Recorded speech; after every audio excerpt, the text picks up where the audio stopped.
Welcome back to the new video. In this video I'm going to show you how you can do it easily. So the steps are very easy and simple, so now let's get started.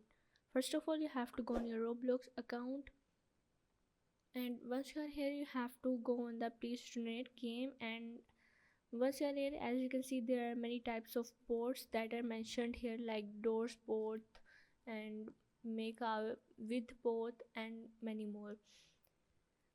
Now if you go down, and as you can see, here is the throne bot. You have to just hold this e icon, and once you hold this, there is an option that is showing not enough gift bucks. So for the gift bucks, you have to go on the gift bucks of the Roblox, and from here you can get the gift bucks. After that you have to go back to your Roblox, and you have to again hold this both, and after that you have to add the gift bucks, and from here you can get every single both in the please donate. So yeah, this is how you can get every single both in the please donate.